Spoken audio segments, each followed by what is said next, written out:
Hi, how are you? Welcome to my channel. My name is Arit. Thank you for watching. Don't forget to like, comment and share this video. Well, the topic we're going to be looking at today is how to return to work or switch careers. Now, there's a ton of reasons why people take a career break, so you're not on your own. It could be to raise children, to overcome a health challenge. It could well be that you've taken a sabbatical to go traveling, or that you're long-term unemployed.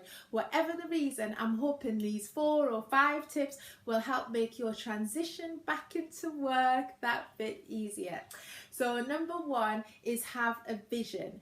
Now you've been out of work for a bit of time, your priorities might have changed. So say for example, you might want to work part-time, work closer to home, you might want to even go self-employed, have a complete change of sector, or come back into a similar role and therefore need further training. Whatever it is you want to do, it's important that you clarify that right at the get-go, because it will save you a whole lot of time and make you a lot more focused when it comes to seeking your next opportunity. And if you're like, Arit, I haven't actually got a clue what I want to do, then think about the things that you didn't like in your last job, because knowing what you don't like is half the battle. But ultimately, you want to set yourself up with a vision. Number 2 is to network. Now, developing a professional network is super important at any stage in your career.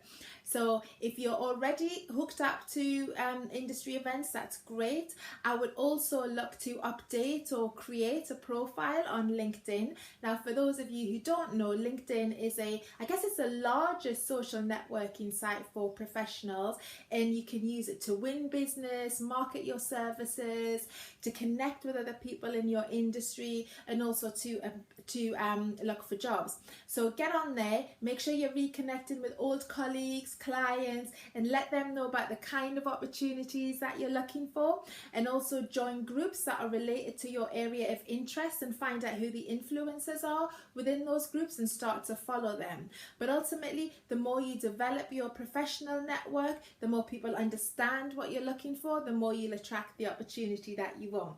So number 2 is network. Number 3, I can't even get my fingers right, is consider doing an apprenticeship or a returnship. Now, contrary to popular belief, apprenticeships are for anyone aged 16 upwards. For non-grads, post-grads, for those who are just doing their GCSEs, to those who want to do a degree apprenticeship. Ultimately, it combines a mixture of on-the-job learning, and you're also receiving training towards a very specific vocation. Now, they generally last 12 months, and like I said, they can go up to degree level. A returnship is a higher level paid internship for people who are returning to work following a career break. Like companies like KPMG do them, MasterCard do them, PricewaterhouseCoopers, Enfield Council. There's a whole host of organisations that offer returnships. Whether it's an apprenticeship you want or a returnship, they're a brilliant way for you to get some paid work experience, develop your skills and your training, and also crucially connect you to some potential employers. And what I will do is in this video, in the comments, the notes section, I'll put a link there for you to follow for more information on both. But number 3 is consider doing an apprenticeship or returnship. Number 4 is to be incredibly proactive. Now, if you need some bite-sized training, say it's some soft skills training like confidence, then consider doing a short course in that area, because ultimately sometimes what I find is that when I'm working with people who have been long-term unemployed, or just not, who haven't been in the workforce for a while, then their confidence drops. So to help you build that, then consider doing some short courses, and also connect to some industry networks, whether that's subscribing to, say, a trade newspaper or an online blogger, because ultimately a daily dose of news will help you become more knowledgeable, because as you can appreciate, market trends and processes might have changed since you've been out of work. So the more you keep yourself up to date, the more confident you will be, and the more informative you will come across during an interview. So be proactive in terms of keeping your industry knowledge up to date. And number 5 is get interview ready, because I'm convinced you're going to get an interview to get that great opportunity that you're looking for. So in the first instance, make sure that your CV is up to date. Now, having gaps in your CV is not necessarily the problem, but knowing how to account for those gaps in an interview or in your CV is where people sometimes trip up.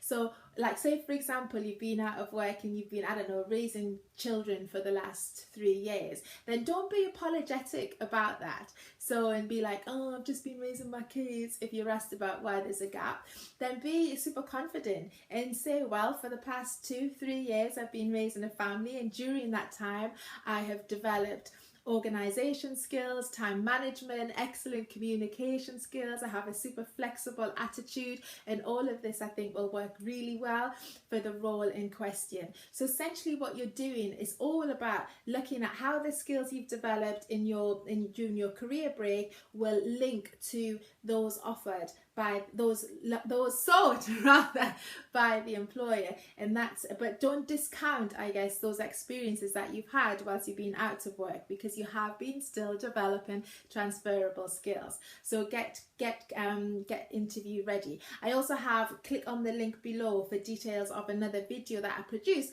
on how to explain employment gaps in your CV, and subscribe to this channel because there's loads of videos on here that give you common answers to interview questions. So from the top, have a vision. Number 2, do some networking. Number 3 is consider doing an apprenticeship or returnship. Number 4 is be proactive, and number 5 is get interview ready. Well, I hope you found that useful. Feel free to share this video, and I look forward to seeing you again soon. Take care. Bye bye.